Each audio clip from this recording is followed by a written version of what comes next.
Welcome to Wilder Wolves Hall of Fame Mode Fandom. My name is Wilder Adams, and I'm so incredibly excited that we got this to work out. I have an amazing guest who is a representation of Hall of Fame Mode Fandom. I have John Sweeney on the show, known as Jiggly Boy around the world. And John, how are you doing? I couldn't be better. It's great to be here. It's great to talk Wolves basketball and spread some joy.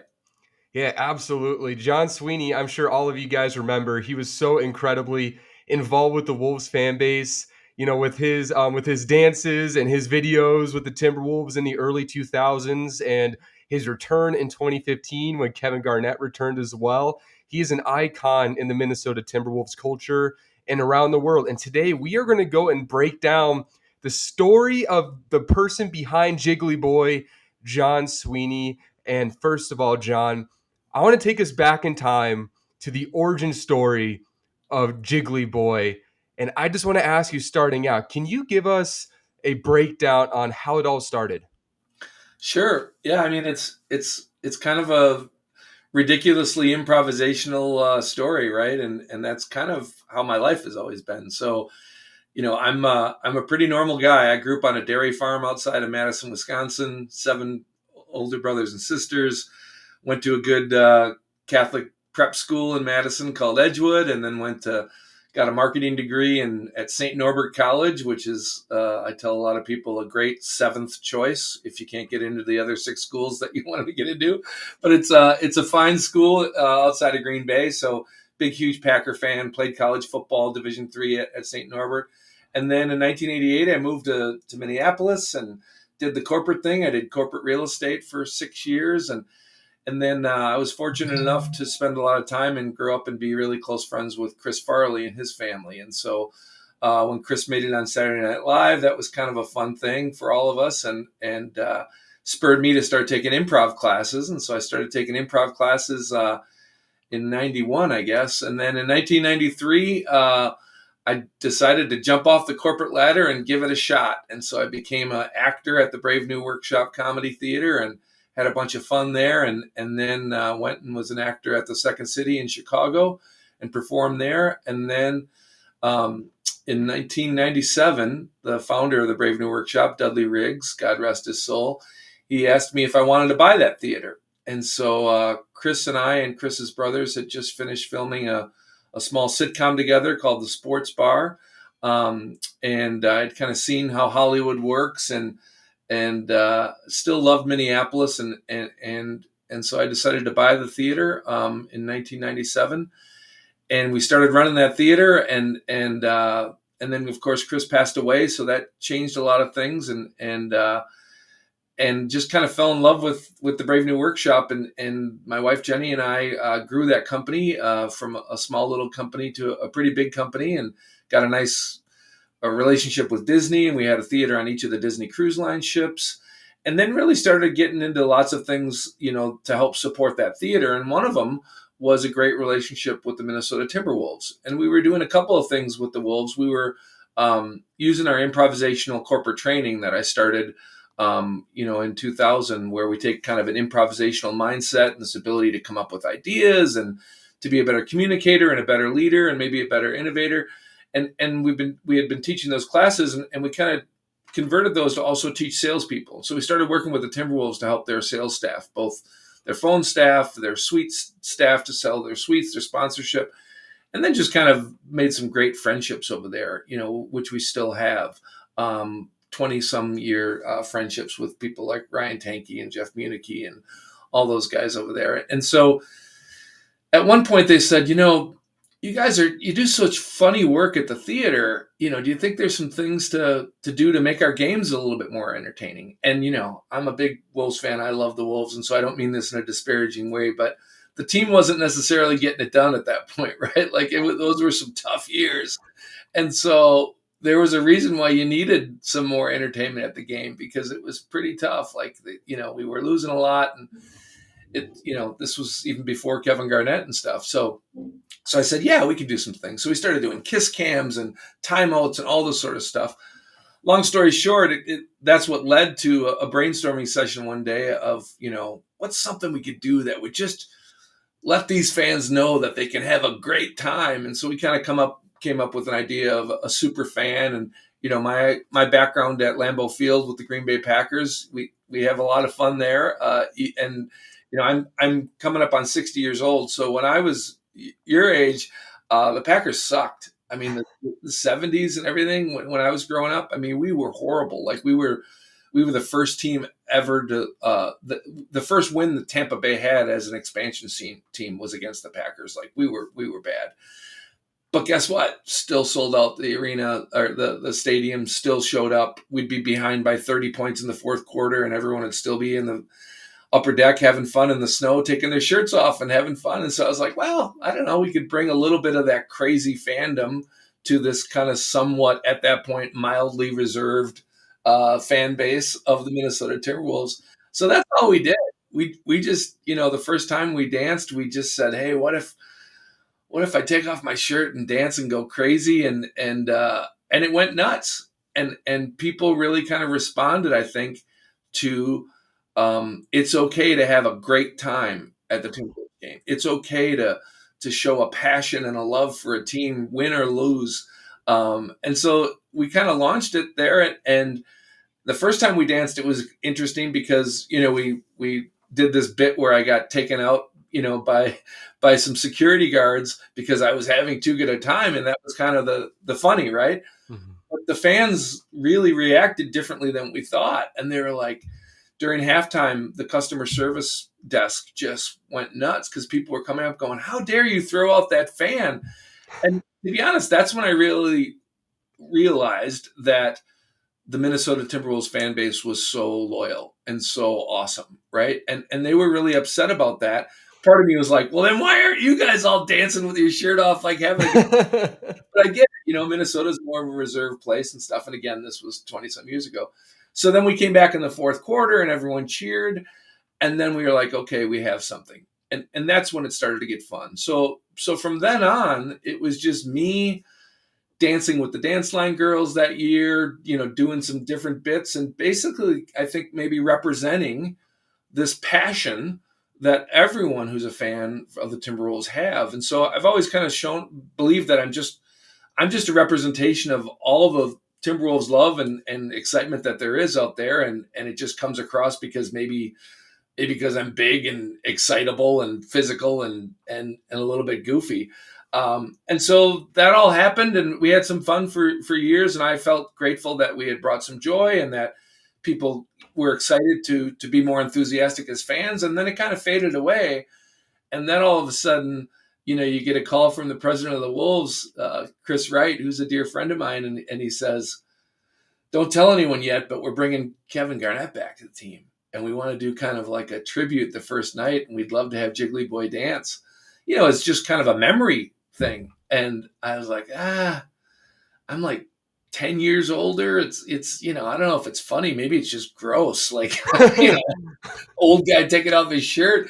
And then I said, well, what if we, the boys, William and Michael were 11 and 9 at that point. We were like, well, maybe if we dance together, it'll be, because I'm not a big guy for sequels. Like, besides maybe Godfather 2, there's not a lot of great sequels out there. Right. Yeah. And so they're like, yeah, that'd be fun. And so that's all it was. We were like, okay, we're going to welcome KG back. And we're gonna show all the things that happened during his career, and one of them was when Jiggly Boy danced, and so that's as simple as it was. And I was honored to welcome him back. And then all of a sudden, they let the team out early in the timeout, and now he's kind of walking around and his head's up. And then I go on the jumbotron, and he catches that I'm there, and then he sees where I'm sitting, and then there's this interaction, and he gives me some love. And as an improviser, I knew to keep that going, right? And so I made eye contact with him and we had fun. And that just went nuts, obviously, mostly because of KG, not because of me. And ironically, a couple of weeks earlier, I had met a woman by the name of Kim Valentini who had started and was running this wonderful organization called Smile Network International. And they're a Twin Cities-based organization. So it kind of dawned on me that maybe we had something, because I had never, been viral or anything like that. And remember, this was a while ago. In 2003, there was no viral to go. Like, we had to send a CD-ROM with the video on it to the Today Show so Katie Couric could play it. Right, like there was nothing going on there. But anyway, I thought, wow, this could be cool. And to be honest, the reason I thought about Smile Network International is because of two things. One is KG's smile is like 4 feet wide and just gorgeous. Like he's got such a when he smiles, like he's just got such a enthusiastic, powerful, friendly, joyful look. And then everyone around me, when I was looking at photos of that night, the fans were smiling. And I was like, well, that's a good thing. Like, again, when it comes down to the basics, the only thing I've ever wanted to do with this character is to bring people some happiness. But then the word smile, smile, smile. And then all of a sudden, oh my God, Smile Network. So that's when we, in 48 hours, built jigglyboy.com. So I'm still running the Brave New Workshop, doing all this corporate training. But we've kind of got this wonderful relationship where people can go to jigglyboy.com and click right on the link and donate $1 or $5 or whatever they want. And then every time I gave a speech after that, I always showed the Jiggly Boy video and then talked to people about this wonderful organization, because it also dawned on me that we take our smiles for granted, right? Like we're sitting there at the game having a great time. And some kids, if they were born with a cleft palate and a cleft lip, they can't smile. And where it gets really important is, those kids in the third world, they don't have antibiotics, they don't have doctors, they don't have healthcare. So there's actually a high death rate for children in the third world if they're born with a cleft lip or a cleft palate. And in our country, of course, we fix it right away. It's not that big a deal. So blah, blah, blah, blah. That's how it all started. And then Kevin comes back and it goes nuts. And now all of a sudden the internet loves it. So it's been a 20-year journey. And I never could have predicted it. And I was just trying to help out my friends at the Timberwolves and try to bring a little joy to that stadium. That's all I was trying to do. I love everything that you dove into, because we are going to talk about every single part of that right in deep in the weeds. So thank you for just covering everything about the story of Jiggly Boy, because you're not only somebody who is, an image of the fan base. Of course, you are a staple of, like what you said, is a very loyal, passionate fan base and a very considerate fan base. But you're doing this not just as a quote unquote bit, but as a representation of your genuine passion, and also, most importantly, your love to get back. And before we talk about more Smile Network, because I think that is super important to continue diving into, I would love to talk about your relationship with Kevin Garnett. And my first question is, how did that relationship get started? And how did that work with Jiggly Boy and transcend? Sure. I mean, I wouldn't call it a relationship as much as he's Kevin Garnett and I'm just a guy who's a big fan of Kevin Garnett. The first time we danced in 2003, that was a great series. That was it. That's when he jumped up on the table, and that's kind of I think an infamous period in the Timberwolves history. And I think he just thought I was some crazy guy and stuff. But one of the great things to learn about what he thought is the post-game interview the night he came back to the Wolves. And he was like, he said it was a bit crazy. You look up in the stands and there's a guy who's got your initials on his belly and he's just going nuts. And he just said it was all love, because that's what it was. It was, I was so grateful that he came back. I was so hopeful that there'd be, I knew the fans would embrace him again and stuff. And he's not many sports franchises get the privilege of having, a once in a generation player, even once. I mean, you think about, teams like the Celtics have had 4 or 5 over the years and that sort of stuff. And we're just kind of coming up on our second one with Ant. And so I knew he was a special player. So over the years, there's been kind of back and forth. He's a very guarded person, which you have to be at that level. And so he's got lots of people around and stuff. And I try to be respectful and never bug him. But he's always been very kind when it comes to our work with Smile Network International. One of our most fun collaborations was, what's the name of the video game company? Is it EA or EA Sports? Yeah, EA Sports. They came out with a new video game where you could put together an alumni team. And this was quite a few years ago, and I'm not a big video guy and stuff. But so the ad for that featured Garnett, and he's walking through his house, and then on the table there's a picture of me, and he kind of kisses his hands and puts it on my belly and stuff. And so that was kind of fun to do that. Our one of the things that really happened, and I can tell you the story of this whole China thing, but at the All-Star game this last year in San Francisco, it was just a lot of serendipitous stuff, right? So I got asked to go to the All-Star game from NBA China, and then a couple weeks after that, they announced that Kevin Garnett was going to be the slam dunk competition judge, one of them. And so I was like, oh my God, that's even better. And then John, the announcer on floor announcer for the Timberwolves, was the announcer on floor announcer for the All-Star game. So he was there, and we know each other and stuff. And so I went down to the court side and said, John, can you get Kevin's, attention? And so they went to commercial break and stuff. And so we waved to each other. So he knew we were there. And then I kind of waited for him when he came off the court and gave him a big hug and thanked him for everything that he's done.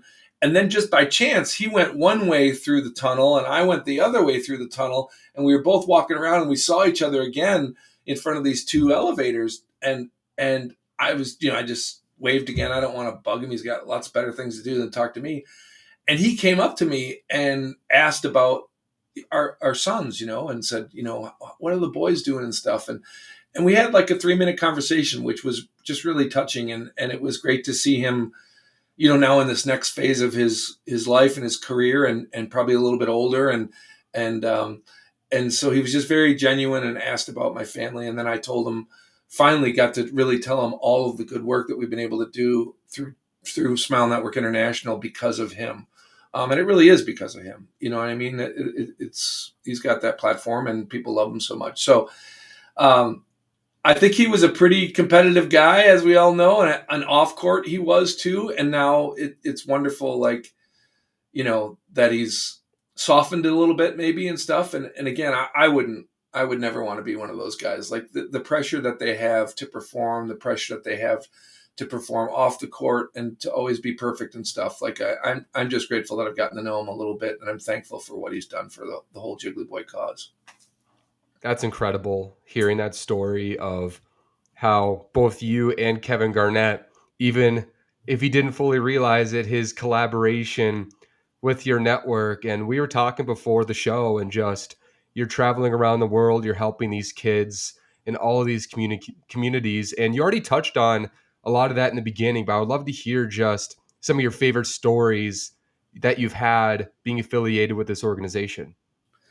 Yeah, I mean, it's in some ways, my love affair with the Wolves started really organically because I moved, from rural Wisconsin to Minneapolis on May 15th of 1988. And, I'm your age. I'm fresh. I graduated the day before on a Sunday and moved up here on a Monday. And that's also the year that they announced that Minneapolis was going to get a team. So it was so cool. I was kind of a wide-eyed young kid from Wisconsin and big Minneapolis, Twin Cities. It was so cool. And then all of a sudden, you're going to have an NBA team?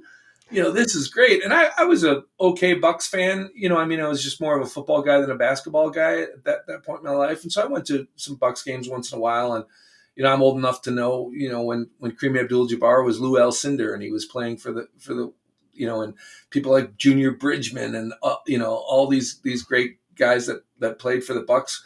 But I was really excited. And then I was living downtown, right? I was, kind of doing that loft stuff before the loft was a thing, right? And so now they're building the stadium, and there's a big fitness center underneath the stadium, and it's for young people. It was just a really cool time to be in Minneapolis and to have a new NBA team coming. So that'll always be like very personal for me. Like, that's a wonderful part of your life. You're right out of college, you're in a big city. So that's where I kind of fell in love with it. And then to watch, the draft picks and, at one point we had Anthony Wiggins and a bunch of, Andrew Wiggins and a bunch of that draft year at the Brave New Workshop, and we did a bunch of interviews there. And so, and then to kind of watch Chris Wright be the president for so long, and guys like Jeff Munichie, he's the only original employee that's still there, and become friends with them. To watch Ryan Tankey go from an intern, to chief revenue officer, and all of the wonderful friends that we've made. And then, to be honest, like even a guy from Wisconsin, I really do respect the fan base, and the reason I respect the fan base is because it hasn't been easy. I mean, we've lived with things like we passed on Steph Curry 3 times. Twice, was it? Yeah, twice. Yeah. Sorry, exaggerating, but you know what I mean? Like, Yeah. are you kidding? Like, we've had we've had some moments that as fans have been head scratchers, right? Or just bad luck or that sort of stuff. I was thinking even, like a couple years ago when Wedge McCullough broke his hand, you know what I mean? like we've just had year after year after year, and I don't ever want to say that it's similar to the Vikings, right? Because I do think there's two different vibes. And I'm a Packer fan, Sure. Yeah. but it seems like almost with 4 Super Bowl losses and stuff, like the Vikings damn near, it's almost like, the curse of the Yankees or the Red Sox or the Cubs or all that sort of stuff. And I don't see the Timberwolves that way. But I do really respect that we stick with our team, no matter what. Good years, bad years, good drafts, bad drafts. Like, it just seems it's a very loyal fan base. I'll see if I can show you, but I'm sure we'll talk a little bit more about China and how they've embraced the Timberwolves and Jiggly Boy. So I got to go to China for my first time ever earlier this year, and Jiggly Boy's been big over there for more than 20 years, and we can talk about it later. And I'll tell you Yeah. why. But the reason that Jiggly Boy is so respected in China is actually for the loyalty. It's the fact that I've been a fan regardless of wins or losses. And so on Chinese social media, there's a phrase that basically says, the dawn attracts false believers, but the dusk ensures true believers. And basically it says, don't be a fair weather fan. Like, stick with your team throughout the entire journey, no matter what. And in Chinese, it's really beautiful the way the words are and stuff. And so I don't know if you could see it, but there's my tattoo. It's So incredible. that's Yep, what we see it. that phrase says, and it basically just says, stick with your team, And I experienced that with the Packers when they suck so bad and all that sort of stuff. And I really do believe that the Timberwolves fan base is loyal. Everything you just said is a testament to the exact motto of this show. Mm-hmm. Hall of Fame mode fandom. That's what you just said is the perfect testament because, like you said, this fan base has gone through so much schmuck, right? So Yeah. much nonsense. And now that the team is starting to hit that second wave, arguably the most successful run in franchise history the last couple of years, the fan base's passion hasn't changed. It just gets recognized now. And that persistence, that community, it is so special. And I just want to ask, connecting with the fan base, just what does it mean to you to be a staple of the Timberwolves community? Because when people think of Timberwolves fans, you're super high on the list of the first things that they think of. Yeah. I just, to be honest, I just, I'm excited anytime a Timberwolves fan is more passionate about the team. And so if giving them an example of what ridiculous looks like, that's great. It's funny when you were just talking, I thought of something that I haven't thought of in a while, and I think it's on YouTube still. So I think in the 4th game maybe of that 2003 series, I think we were playing the Nuggets, and there was a huge article in the Denver newspaper at that point, the day before the game, saying that the Timberwolves arena was one of the quietest arenas in the entire NBA. Yep. And so that video of me, they even gave me a microphone that night before I danced with the dance line, is I announced on the video, there's some people in Denver saying that this is a quiet arena. So let's prove them wrong tonight. And so, like, back then we had to kind of convince the NBA that we were good fans. And then, my God, I was at the playoffs this year, and even in China, the NBA China, all those broadcasters were like, you talk about home court advantage, you talk about a 6th man. It is so tough to win in the Target Center on the road. Like, and I just felt so much excitement that I was a part of that, and that if perhaps in any way I've helped give fans permission to go flipping nuts for their team, then that's awesome. So that's mostly the gratification I get, is that if I've represented, to give Minnesotans the ability to just go nuts, then that's awesome. And now the fan base is one of the loudest in the NBA. We've heard some Yes. broadcasters be like, Target Center is ridiculous. It's so loud in here. And now Yeah. we're seeing that trend. And I would love to continue talking about, because we were talking about KG's relationship and some of the dynamics of Jiggly Boy. Let's go back to the China front, because I think people don't realize how big the Timberwolves are in China and how big you are, a glue to that identity out there. Could you talk about that as well? Yeah, and it's mostly kind of, again, I'm not trying to be overly humble, but like a lot of it's just really good luck and chance, right? So maybe I'll tell you the quick story of how it kind of started again, or how I got more involved in the last year. So I think in September, someone from NBA China reached out and said, we're going to do a celebrity game and we're going to honor KG, because they do that for guys who have retired, right? They'll bring them over to China. And I mean, KG's got such a loyal fan base over there. So sometimes the translation, and sometimes the culture stuff, like, so they don't necessarily always call people by their name, right? And so KG's name there is the Wolf King for the Timberwolves, King of the Timberwolves. So 90% of the social media refers to him as Wolf King. And then I'm not known as Jiggly Boy there. I'm known as Dancing Uncle of the Wolf King. And so Uncle is kind of a kind way of saying older guy, without saying elderly or that sort of stuff. And so the Wolf King and Dancing Uncle of the Wolf King are huge over there. And then, kind of, to be honest, in third place kind of comes the Timberwolves. And so many people on social media will say that KG and I kind of helped, because obviously the Lakers, Golden State, and Celtics, those are the three big teams, across the globe. Hmm. And obviously, because, and then I should say wherever LeBron goes, right? Um, but so many people in China will say that they didn't really know much about the Timberwolves, and then when KG and I kind of started doing more social media over there, it really helped. Anywho, in September, they're like, hey, we're doing this thing. We're going to bring KG over. It's going to be a great deal. We're going to do it at a big arena. I think it's the same arena where the Olympics were. So it would have been fun, because that's where the team won gold and stuff. So they had this event and they said, could you just make a quick 30-second video thanking KG, and we'll play it up at the Jumbotron during the halftime of that celebrity game. So I said, of course I would. And so they played that, and they went nuts when they saw me. So that was kind of fun. And then KG, of course, they had a camera on him, and he's looking up, and I think he was touched, or at least happy, that I said thank you to him again, and that sort of stuff. And I think he realized, like, what a big deal he was over there. And then a couple days later, they said, well, let's take that clip from the actual live event and see how it does online. And so they put that on, and that went absolutely through the roof. It's China, so it's a different deal over there. So, like, that clip got 1 million views in 17 seconds. So, like, it's big.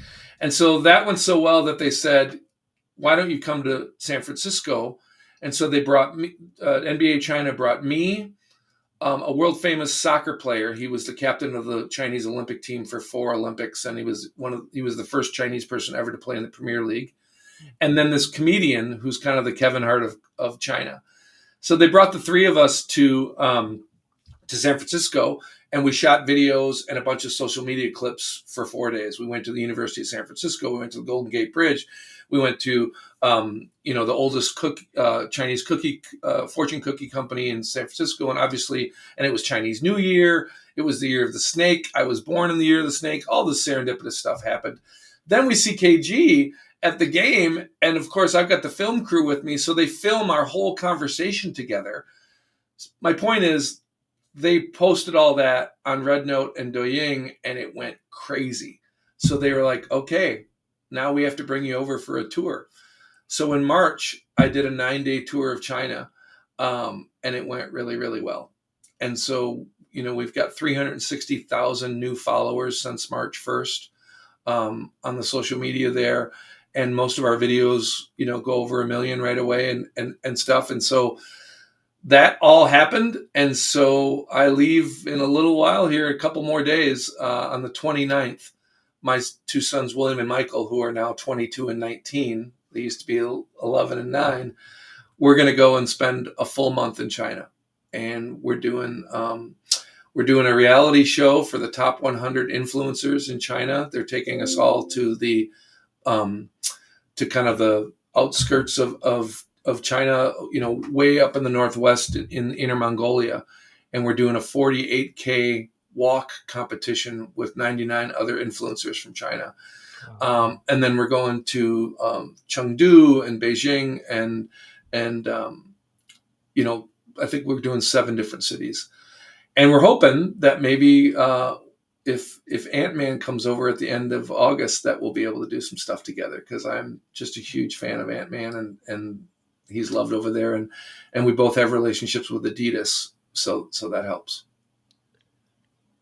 It's incredible, just the untapped market that feels like what China is. We of course saw what happened with Yao Ming and the Houston Rockets and how that's growing. And clearly, I mean, Hall of Fame mode fandom, the Minnesota Timberwolves, it's all spreading out there. And I would love to talk about the Timberwolves with you a little bit before we end the show. But I would love, before we do that, could you tell just the audience again about your organization, a smile, and how they can donate to your organization as well? Yeah, and again, it's not me. It's Kim Valentini and the Smile Network International, and that's an organization she started a long time ago. And basically, what they do is they get doctors and nurses and people to volunteer, and they go to places where there are kids who need surgeries, and they set up kind of like a MASH unit in a convent or a school, and they have the equipment there, and these wonderfully courageous young mothers bring their children there, and it only takes about an hour. And what's nice is once they do that surgery, that child now can eat and suckle, and its face will grow without getting infected and all these things. And so it really is saving that child's life. And so we just kept it simple. And so you can go to jigglyboy.com, and the first thing you'll see is a big link that says donate to Smile Network International. And I'm not being silly. Like, if you could give $1, that would be awesome. If you can give more, that's great. It costs about $500 to do the surgery because of all the wonderful nurses and doctors that volunteer. But I would love it if you did that. And again, we take our smiles for granted, and we take our healthcare for granted. And so these beautiful mothers and their children, they need our help. And it's great. So I would be grateful if any of the listeners did that and that sort of stuff. So it's fun. And my family and I have gone to a couple of those missions. So we've seen firsthand how those children are their lives are saved. And so click away. That's incredible. I will put the link into my description for everybody to donate if they choose to, because that would be incredible. Because Jiggly Boy, not only is he a staple of the Minnesota Timberwolves, but John Sweeney, the man, is utilizing that platform to help kids around the world, which I think is an incredible thing. And before we end the show, I would love just to talk about the Minnesota Timberwolves with you, right? Back-to-back conference finals.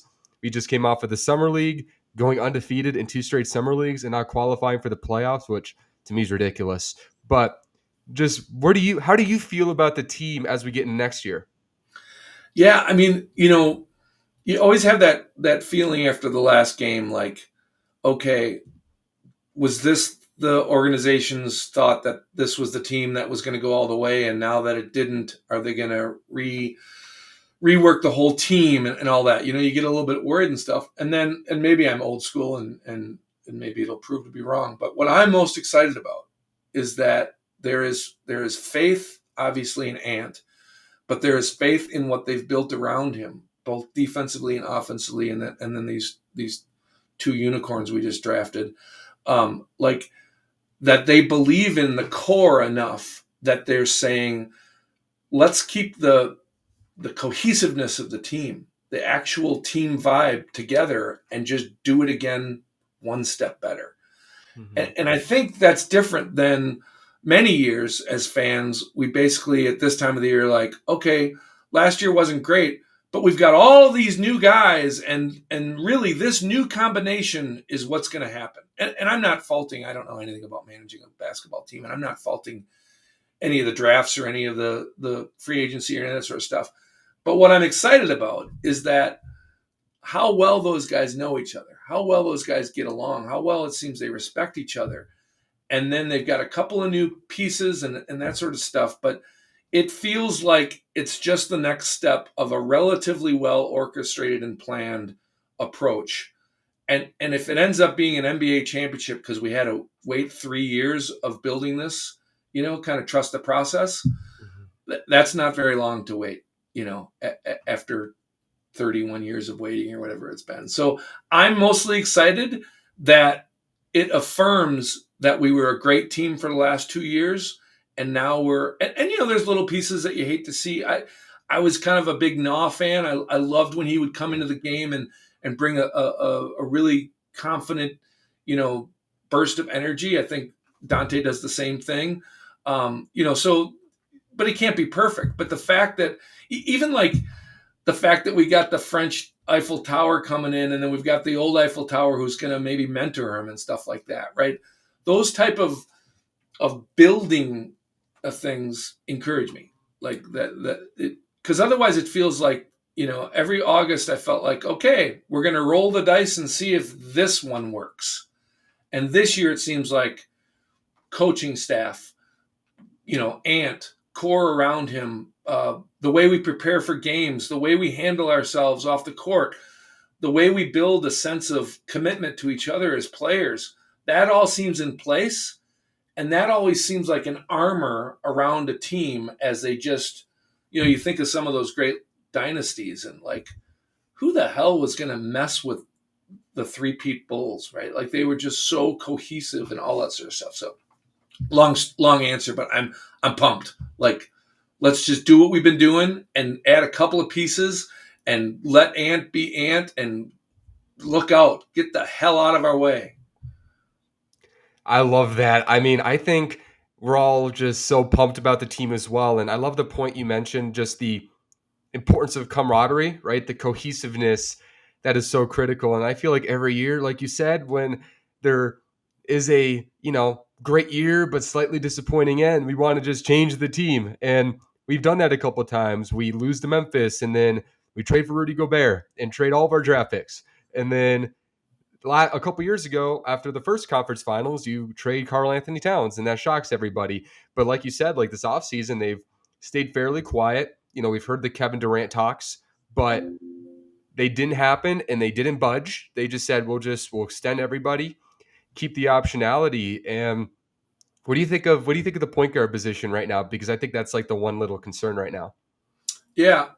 Before I say that, like little tiny signs, like the fact that Naz Reid and Ant are in Vegas supporting. Mhm. Again, it's not a tough gig to go to Vegas and stuff, but think of how many other opportunities they have, whether it's just going on vacation or making money somewhere else. The fact that they show up for their teammates, I don't know. I don't know if that's them or that's Finchy or that's, the new ownership or whatever. But when I saw them there, I'm like, this is what team looks like. Because, some of those guys who are playing summer leagues are going to be a really important part of that 8-person rotation or For that sure. 9-person rotation.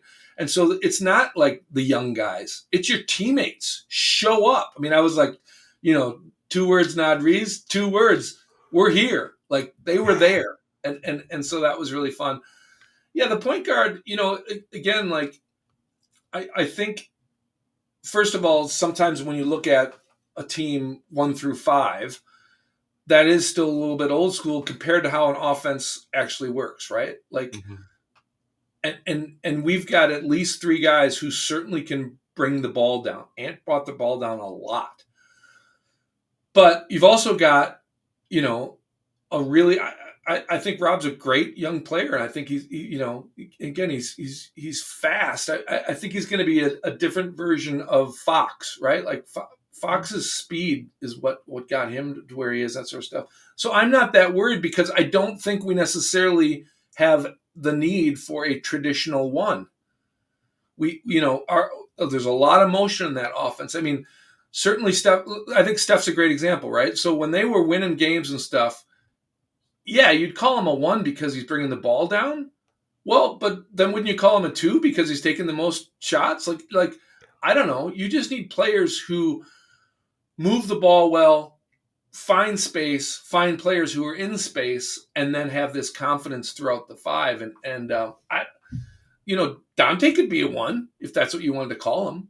All that sort of stuff. So I don't know. I think team chemistry and to have a rotation that's got maybe three different versions of those 8 or 9 guys, 3 different looks, right? I loved it sometimes last year when, Nas would come in and there was times where we had really 3 bigs in some ways, running around all that. So I don't mind that. Yeah, I totally agree with you. Just the game's becoming more positionless. And we saw Shea, he was the point guard on that team. And I mean, is he a point guard? I don't know. He's a big point guard, right?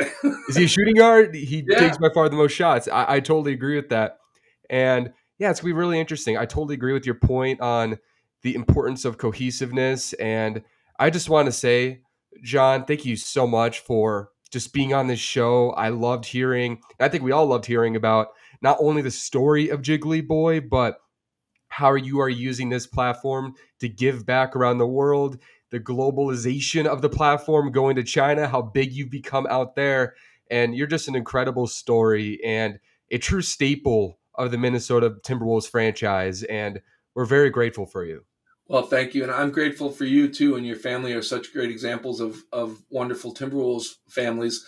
And I have to say, and this has nothing to do with politics, it has to do with just kind of the diversity of the world. To see these Chinese people find so much joy in NBA basketball and in the Timberwolves, it really has reaffirmed how important things like sports and fans are in this world that sometimes can get harsh or argumentative. And so I'm just grateful for people like you who are showing the importance of, yeah, it's still a game, but it's more than a game. It's part of our economy in the Twin Cities. It's part of our identity as Minnesotans, all that sort of stuff. So I hope you keep doing what you're doing. And I hope all of us realize that it is more than basketball. It's a cohesiveness and a glue for our community. And we are all joined together by our love of this team. And that's what humans are. We're a communal species, right? And so this is one version of community. And I love going to Timberwolves games because everyone there is focused on basketball and joy. And the rest of the world kind of melts away for 3 hours and you just get to enjoy. Although some of the fans don't have much joy when it comes to the referees. And I guess I understand that. So I'm part of that. Yep. I can be part of that sometimes. And like you said, just fans, the greatest thing about basketball, this fan base, and sports in general, people of different backgrounds, different stories, just differences from entirety. You could be the most different people in the world, but just connect together over your love for the Minnesota Timberwolves. And that's why this show is a thing. It's just an incredible fan base and hopefully continues to grow and expand around the world. And once again, everybody, if you guys can go check my description, because it will be in the description, if you guys can give to Smile International and his organization what Jiggly Boy does around the world, that would be incredible because he is not only taking advantage of an amazing platform, he's doing it to get back, and he's doing it for all the right reasons. And he's a representation of what the Minnesota Timberwolves fan base is: loyal, passionate, and giving. And that's why this fan base is so special. So thank you all so much for listening to this show. This is Wilder Wolves.